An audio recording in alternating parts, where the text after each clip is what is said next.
I'm Sarasht. I'm from Duke University, and I'm going to be presenting our recent work that analyzes the incentives in a widely used primitive in decentralized finance called the HTLC, or the hash type lock contract.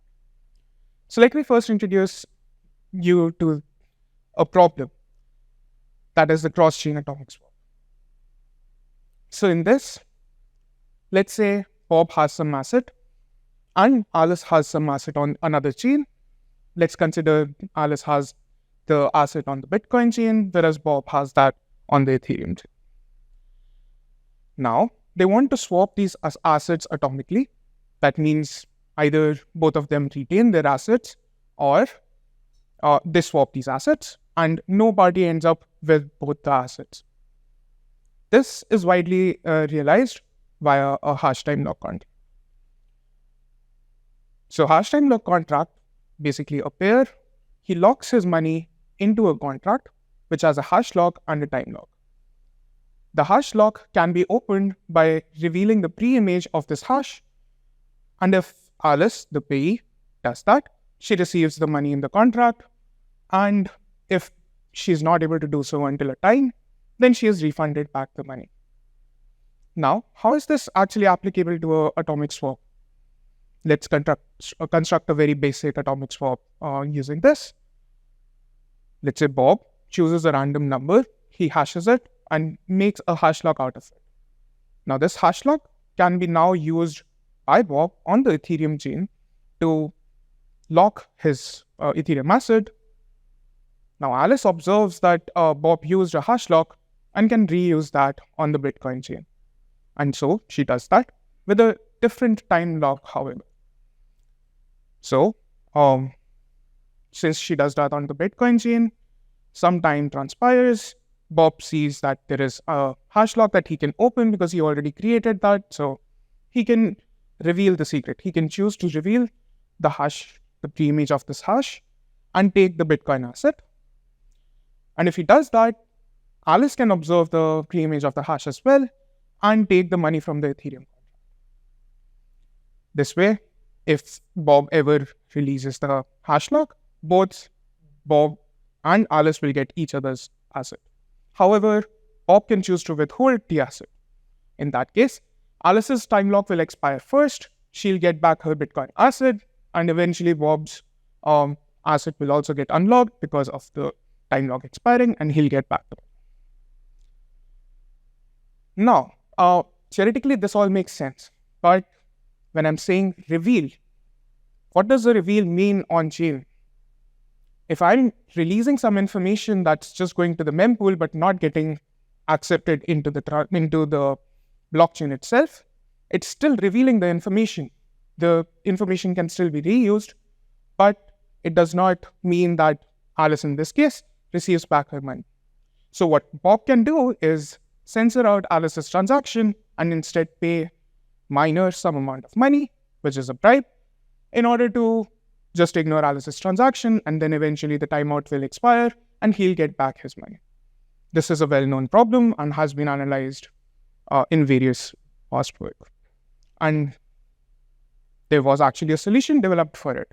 That was in S&P 2021, which assured mutually assured destruction. So that means if any of Alice or Bob want to cheat, or if they try to cheat, both of them will lose.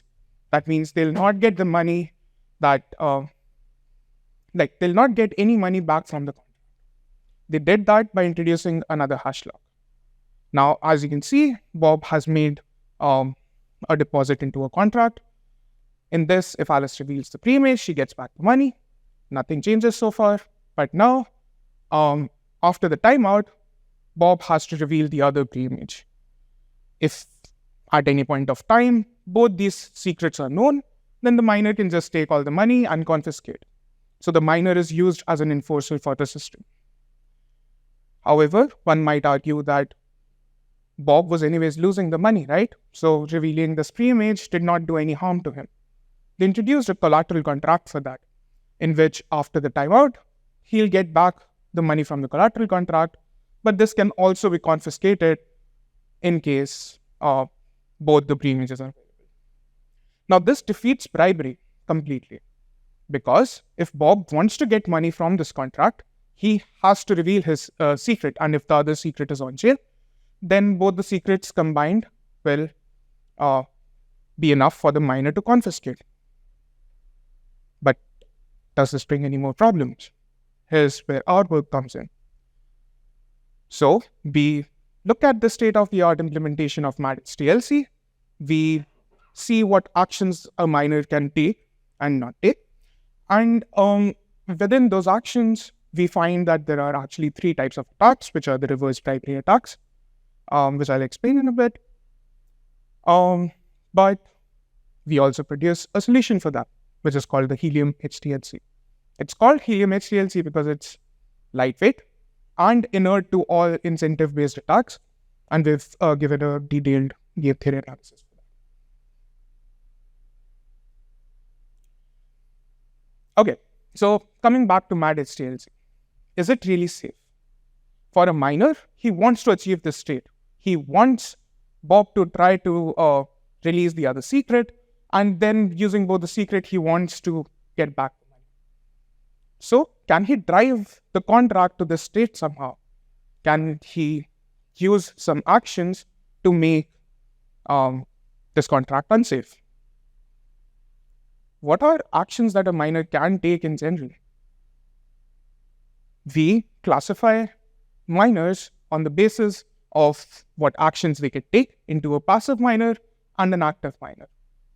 A passive miner is a miner who is just focused on the mempool. He sees transactions, he confirms them, he can add transactions and confirm them as well, but he chooses not to participate with other participants in the network, and that doesn't really reflect the state of the chain right now, right? As we've seen, there's a lot of MEV out there. Therefore, we have to consider what's called an active miner. An active miner will engage in all kinds of protocols like MPC with other parties in the channel. So they'll add MEV software, they'll add direct channels to other users. Now, given this active miner and his actions, what can an action be over here? Alice has revealed her pre-image. Miner can choose to confirm this transaction, which means Alice will get back the money. Or he can choose to not do that. He can instead choose to reverse bribe Bob. That means he's enticing him to reveal his pre-image and cheat Alice, and in doing so, he'll lose some collateral, but the miner will get back both the deposit and with some probability the collateral as well. If this reverse bribe is more than the collateral that Bob is losing, Bob is happy, and if miner is making enough money, he's also happy. Based on this simple concept, we devised 3 attacks based upon 3 different fair exchanges. A success-independent reverse bribery attack, in which a confirmed on-chain bribe, reverse bribe, is exchanged for the knowledge of the pre-image. Miner learns this secret, and Bob gets a reverse bribe. This has risk for the miner, but this is mitigated in the next fair exchange, which is a success-dependent reverse bribery attack, in which the first entity remains the same. It's a confirmed on-chain reverse bribe. However, the second entity for this is now a confirmed on-chain transaction, which confiscates using the pre-image.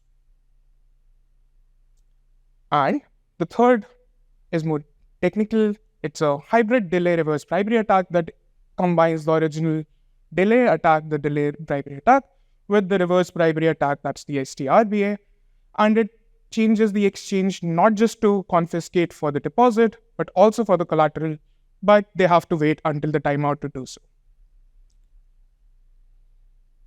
So based on these 3 attacks, if we are trying to design a safe HTLC, what challenges do we actually face? We want bribery resistance. We do not want Bob to be able to pay off the miners into not confiscating his transaction, but he also has to have a way of getting back all the money from the contract. That's an HTLC specification that he has to follow. So that's one of the key. Right.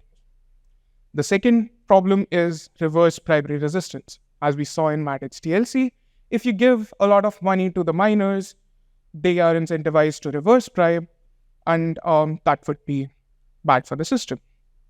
So a miner has to receive less than that. So the idea to prevent this is pretty simple. We can have reverse bribery resistance by just burning off the collateral, by just burning off the deposit and leaving only the collateral to the miner. However, this makes the first problem of bribery resistance significantly harder, because now the money in the system that is there, that Bob receives back, is much more. And therefore, to actually achieve that, we have to use rationality of multiple miners. I'll explain that in a bit. So, as I said, the miner cannot get back more than a collateral. Let's just say that he receives back collateral. In this case, if Bob is just being honest, he does not reveal the pre-image, then he gets back collateral. Miner gets nothing. I'm ignoring transaction fees over here, but our paper definitely does consider all of this. And in the confiscation case, if Bob has revealed the other pre-image, then the miner will get back collateral, whereas Bob gets nothing. And if there is a bribery attempt, the miner will earn some amount of bribe, but Bob will now earn the deposit, the collateral, and he only has to pay off the bribe. As you can see, the sum of this is more than the other two cases, and therefore bribery becomes a dominant strategy. So, as I said, we use rationality of multiple miners. We ensure that Bob not only has to bribe one miner, but let's say L is equal to 3 miners. We do this by ensuring that the information is present across 3 different miners in various blocks. That would be 4 blocks or 5 blocks, depending upon the mining power distribution of that chain. And once we do that, we see that the sum of deposit plus collateral needs to just be greater than the sum of all collaterals across all the miners that you have to pay. We can realize this in our He-HTLC model by actually depositing everything into the deposit chain. And as with MAD-HTLC and HTLC, revealing the pre-image gives Alice back the deposit, but it also gives back Bob his money, his collateral, immediately. And in case the timeout happens and the other secret is revealed, then now instead of just giving back all the money to Bob, it goes into a different contract. In this different contract, it sits there for another T2 amount of time. And in these T2 amount of time, there would be multiple different miners who are able to confiscate and punish the bribery attempt.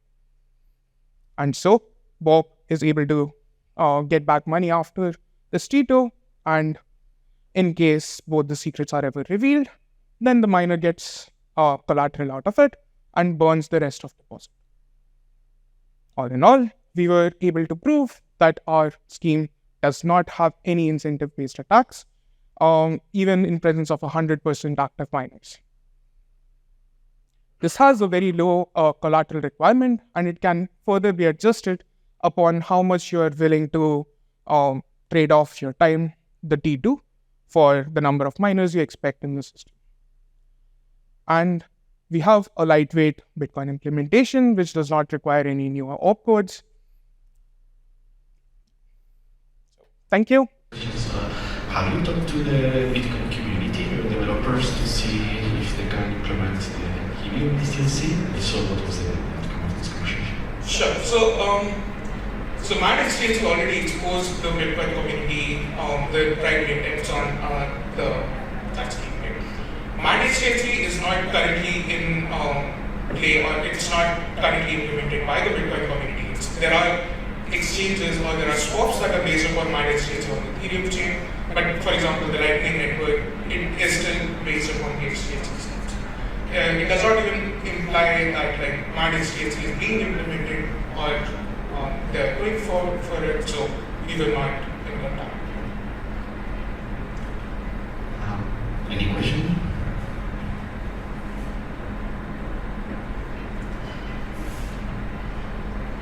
Hi, thanks for the talk. I just had probably a very naive question. So, why would you So, for example, Alice cheats, both of them lose money. If Bob cheats, both of them. Why would even if honestly I seem to be losing money, that doesn't sound to be the right property. Yes. So the point is, if you actually consider this kind of a protocol, it's not really sure who's releasing this information first. Because even Alice, like for example in a payment channel or so, Alice could be the one who's actually releasing the image after time. And you can't really differentiate who revealed this image first and who revealed the image before timeout or after time. And since you can't differentiate between these two worlds, once you are punishing, you have to punish both of them. That's a bad consequence for an honest person in presence of a malicious minor, malicious player, the other player being malicious. But in the rational case that we're considering, since Bob will not be incentivized to cheat and neither will Alice be incentivized to cheat, there wouldn't be any incentive.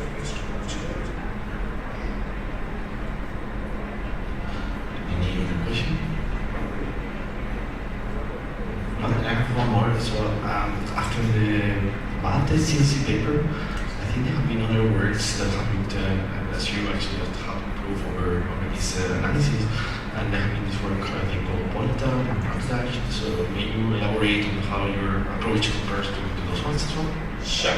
So Monitor is actually a concurrent work that was that has been on archive right since we were also working on them. The scheme is actually pretty similar to ours. They have this same distribution, and they're using the fact that there are multiple minors in the system for rationality purposes. They do have a section on when all the minors are rational. They disincentivize that. But their main objective is that if there is even a 1% honest minors, then they'll have like a 99% coalition, and even if there is a 99% coalition, the scheme is safe. If you look at the contracts, I would say they're 99% similar. So yeah, I guess that should